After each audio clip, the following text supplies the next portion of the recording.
President Donald Trump on Wednesday declined to say whether the United States would join Israel's bombing campaign in Iran, as that conflict stretched into its seventh day. I may do it, I may not do it. I mean, nobody knows what I'm going to do. Later on, at an event in the Oval Office, Trump was again asked if he had decided whether or not to join the war. I have ideas as to what to do, but I haven't made a final. I like to make the final decision 1 second before it's due, because things change. I mean, especially with war. Things change with war. It can go from one extreme to the other. But with that being said, I would say right now, Israel, from the standpoint of winning a war, is doing pretty well. Trump added that Iranian officials wanted to come to Washington for talks, but that he wasn't sure whether the meeting would happen. They want to see me in the White House. That's a big statement, but it's very late. Is it enough of a statement? Israel said its Air Force on Wednesday had destroyed Iran's police headquarters in the capital, Tehran. Israel's military also said waves of strikes in and around Tehran and in western Iran in the past 24 hours have hit sites producing raw materials, components, and manufacturing systems for missiles. In its last update days ago, Iran reported that Israeli strikes had killed 224 people, mostly civilians. Meanwhile, Israeli authorities say Iran has fired around 400 missiles at Israel since Friday. They say 40 of them have pierced air defenses, killing 24 civilians. Sirens sounded early Thursday morning in Tel Aviv once again, as missiles cut across the skies over Israel and Jerusalem. Trump has veered from proposing a swift diplomatic end to the war to suggesting the United States might join it. In social media posts on Tuesday, he mused about killing Iranian Supreme Leader Ayatollah Ali Khamenei and demanded Iran's unconditional surrender. A source familiar with internal discussions said Trump and his team were considering options that included joining Israel in strikes against Iranian nuclear installations. The Wall Street Journal said Trump had told senior aides he approved attack plans on Iran, but was holding off on giving the final order to see if Tehran would abandon its nuclear program. Israeli gunfire and strikes have killed at least 140 people across Gaza in the past 24 hours, according to local health officials. At least 40 of those killed over the past day died as a result of Israeli gunfire and airstrikes on Wednesday, Gaza's health ministry said.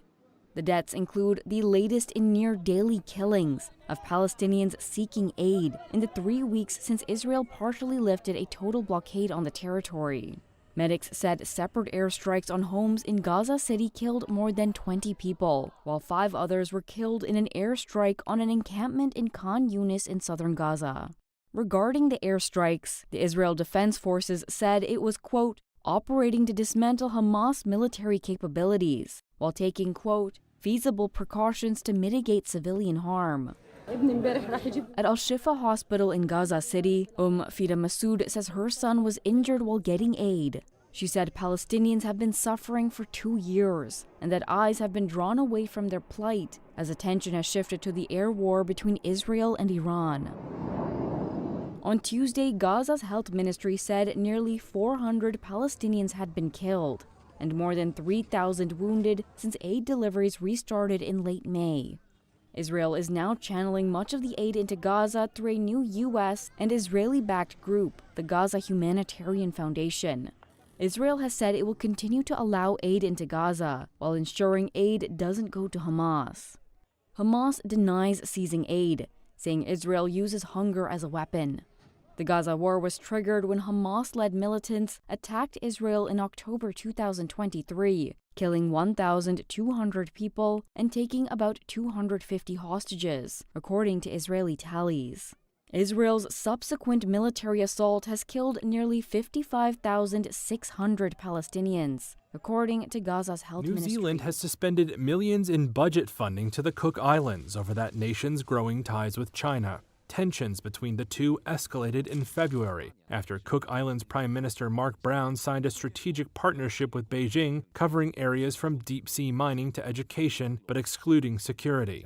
A spokesperson for New Zealand's Foreign Minister Winston Peters said in a statement on Thursday that the country decided in early June to halt an $11 million support payment to the islands in what it called core sector support, as this, quote, relies on a high-trust bilateral relationship.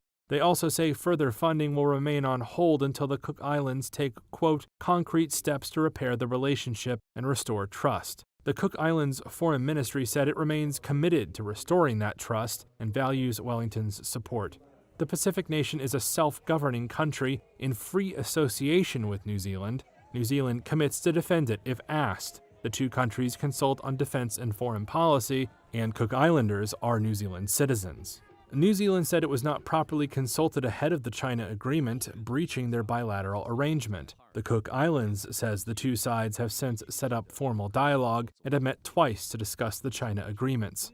The funding freeze comes as New Zealand's Prime Minister Christopher Luxon visits China, where he's expected to raise concerns about Beijing's influence in the Pacific, including its deepening ties with the Cook Islands. The Federal Reserve kept U.S. interest rates unchanged on Wednesday, and that did not go down well in the White House.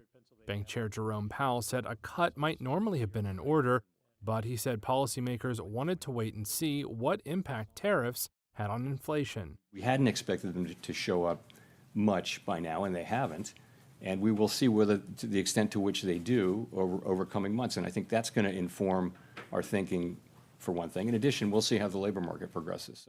Powell says Donald Trump's sweeping global tariffs were certain to increase inflationary pressure. He says the only doubt is the size of the impact and exactly who bears the brunt of the costs. While bank policymakers still signaled that they expect rates to come down this year, Powell said the deep uncertainty on inflation meant predictions were hard to make. What I'm going to do, The lack of action sparked a furious response from Donald Trump. now we have a man that just refuses to lower the Fed rate, just refuses to do it. And he's not a smart person. I don't even think he's that political. I think he hates me, but that's okay. You know, he should. He should. I call him every name in the book, trying to get him to do something. Trump said rates should be slashed to around half their current level, a move normally only seen in times of sudden economic crisis, and he mused about naming a new boss for the central bank. Am I allowed to appoint myself at the Fed? I do a much better job than these people. However, Trump indicated he would not seek to push Powell out before his term ends next year. Hints earlier this year that he might try to oust Powell sparked market turmoil and a subsequent denial from Trump that he had ever contemplated such a thing.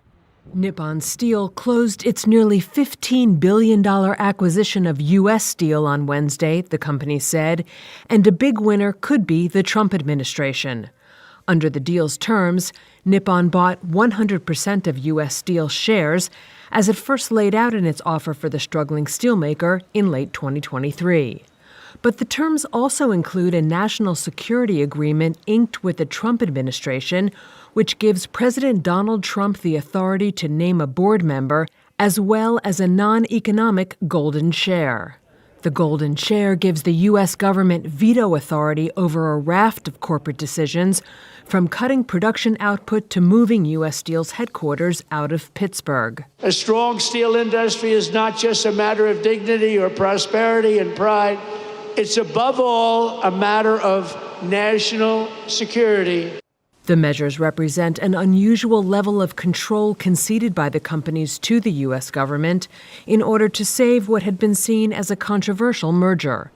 The deal had been opposed last year by both then-President Joe Biden and Trump, as the two tried to woo voters in the key swing state of Pennsylvania, and after the United Steelworkers Union also opposed the merger. Biden blocked the deal on national security grounds, prompting lawsuits by the companies.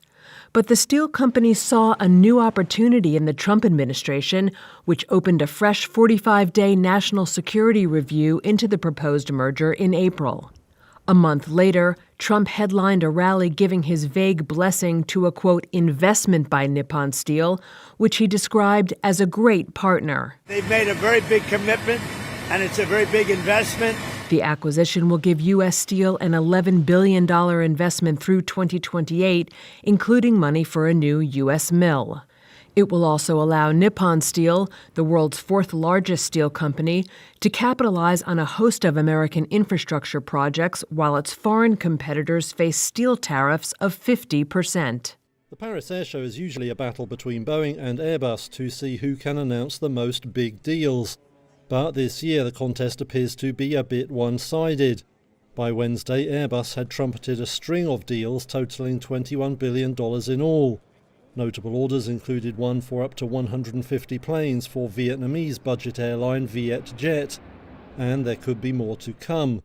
AirAsia boss Tony Fernandez says he's in talks with Airbus over an order for up to 170 new jets, though he's also talking to Brazilian rival Embraer and cautioned an agreement probably wouldn't be ready to sign during the show. Meanwhile, it was a very different story over at the Boeing chalet. The US giant has opted to keep a low profile following last week's deadly crash involving one of its 787s operated by Air India. Chief Executive Kelly Ortberg subsequently cancelled plans to go to Paris, saying he wanted to focus on the crash investigation. The firm has also decided not to announce any orders during the show. Boeing had anyway sealed a string of huge deals during Donald Trump's recent tour of the Middle East, leaving it with less to reveal in Paris. Meanwhile, this week saw some hopeful signs for the industry as a whole, which has been plagued by shortages of parts and resulting delays in the delivery of new aircraft. Airbus said Wednesday it was now experiencing 40% fewer disruptions caused by delayed parts. That will raise hopes for airlines desperate to get their hands on new jets.